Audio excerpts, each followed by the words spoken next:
Hi, Natasha. This is Paul Palmer, and Natasha Todorovic-Cowan. Great to be with you today, Paul. I guess we're talking trust, huh?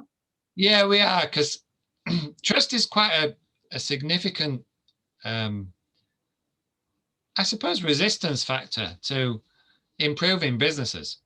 And most of what I do with pharmaceutical companies is about improving. It's about enhancing compliance. It's about fixing problems. It's about, I suppose, root cause analysis, looking at how things go wrong, why they go wrong, and how to improve it. And I find that a lot of the time, it can be trust between senior management and the team, or it can be a lack of trust between teams across different departments, and even between maybe a manufacturer and the person buying it, the contract giver, contract receiver side. So I thought it'd be a good thing for us to talk about, to discuss maybe some of the applications that you've done when you've been looking at trust in the research you've done. So, I mean, if somebody trusts somebody else, then you can get a lot further. It removes some of the friction, and lack of trust does put that friction in. We did a fairly large project with the U.S. military around trust. And the US military at the time was getting a lot of bad press. Leadership wasn't trusted. And that's pretty standard organizationally. If you're measuring trust, within a department where people work together, you've got much higher trust than their leader and then the next leader, right? That trust erodes the further people are away from one another. And trust happens when you've got repeated actions that people can have faith in. Yeah, I think it can be a lack of openness that prevents them having the repeated actions that they can have faith in. Because often there's outside influences that they're not sharing with the team. Um, Well, yeah, the whole trust bit in the military, like I said, they were getting bad press. Leadership wasn't trusted. They were letting their soldiers just flail and fall apart. The hospitals were dilapidated, right? And the initiative from on high was we need to build back trust.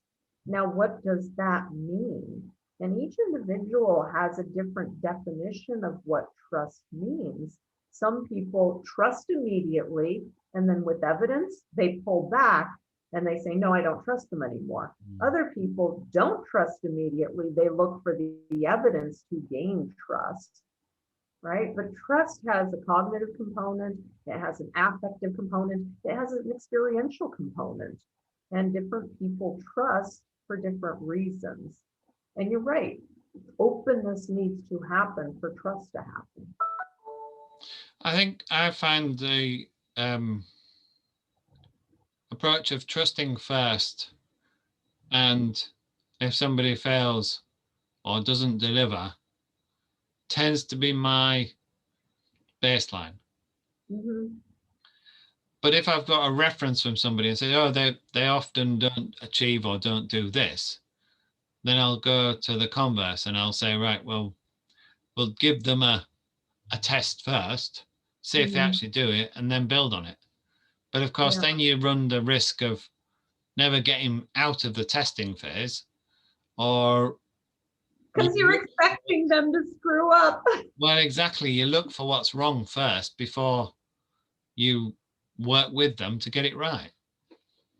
Yeah, there's that bias where the first thing you hear about something is where you set your judgment. Hmm. And if your trust is eroded before you even given it, you're right. It puts a person in a catch 22 because they can never get your trust because you're always expecting them to break it. And then you end up monitoring and looking for them doing it wrong rather than celebrating what they've achieved for you. Yeah. Yeah, I think it's a really great topic to discuss with groups and teams, and particularly having that very open discussion around, I trust when, this is what I need for trust. What do you need? How am I not showing up in a way where you can't trust me? I remember going through something like that in like a group session where it was facilitated, Mhm. and it can be quite enlightening to understand why people behave in a certain way. Because Yeah, if they need something before they can trust you, if they need your input, if they need your feedback, if they need your whatever it might be, before they it feel that they can trust, then you then understand why they're a bit standoffish at the beginning. yeah, it can be a very raw, very intense, very vulnerable session. And when done well, then it brings a lot more clarity around that particular issue. Hmm. I find that people in the JV circles are a bit more open about, well, I'm not willing to do it because we've not Hmm. got to that point yet. And when they Hmm. say that point, they're talking about trust, but they don't say it. Yeah, yeah, they're talking about what they need, their criteria Hmm. for trust to happen. Interesting. Interesting. Okay. I think we'll leave it there for now because I think we've opened up an opportunity for a lot of different discussions. But I think that's good for now on this one. So let's talk about trust again another time, Natasha. All right, well, I trust that we will. Says Paul Palmer, and Natasha Sidorvik Cowan signing out. talk to you again soon.